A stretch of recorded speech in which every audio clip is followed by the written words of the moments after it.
A few days ago, I was thinking about something. It's the fact that Gen Z are no longer in their prime, right?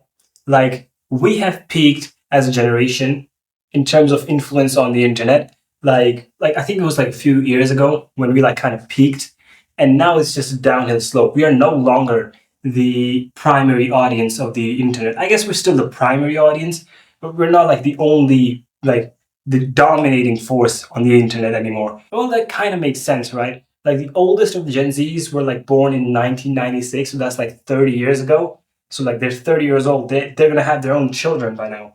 I don't think they really care about influence on the internet anymore. But on the other hand, the youngest of the Gen Z, including me, like I'm on the cusp of being a Gen Z, right? I was born in 2009. By every metric I've seen, somebody born in 2009 is still considered Gen Z. It's like 2010 and onwards, that's like a conflict on like when Gen Z kind of ends. But I'm in the safe zone. I am a Gen Z, okay? Let me make that clear. But the thing is, why do I care about, Gen Z losing their influence? Now, as I said, for like the oldest Gen Z, that doesn't really matter. But this is a very big group of people, right? From 1996 to like 2009. That's like 13 years. 13 years is a huge gap.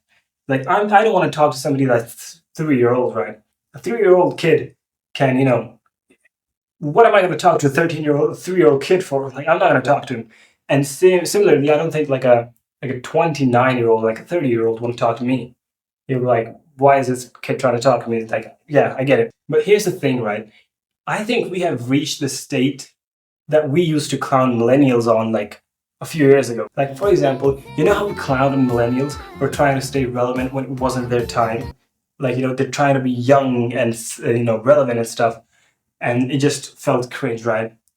I think we're kind of doing that ourselves. Like, for example, a lot of these newer memes, like, the brain rot stuff and the 6-7 meme, that wasn't our meme. That wasn't our meme, okay?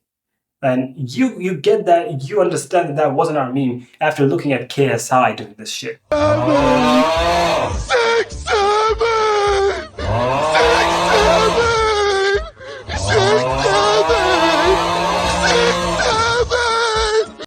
Like, bro, like, come on, bro, come on, that wasn't our meme.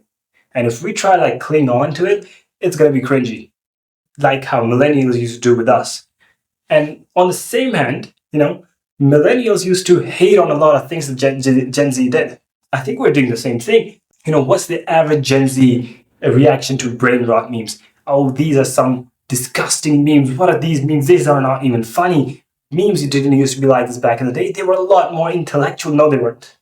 They used to be just as bad. I mean, come on, dude. But because it's not our memes, it's not our time to shine, we hate on it. And that's like very kind of sad, right? Because I'm still young. I'm still young and I still want to be, I still want to influence the internet. That's something that's still a bit, attractive to a younger person, I would say. But the thing is, I am a part of a group that is so dead because half of the people do not care about the internet anymore. I mean, I guess Gen Zers will always care about the internet, but not the way that they used to. I mean, I hope they don't. I mean, they're like 25-year-old, 30-year-old parents now. They should not care about the internet that much. And yeah, I'm just thinking, time is flying by, and we are becoming what we hated the most, which is ironic, right?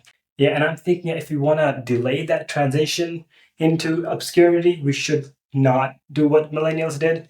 We shouldn't try to cling on to stuff that's not ours. I mean, yeah, we should still be like, we should keep up with stuff. I'm not saying go back to like, quoting big chungus or something. That's cringy too. But it's just yeah, to try to be low key about it. Try not to really hate on the younger audience.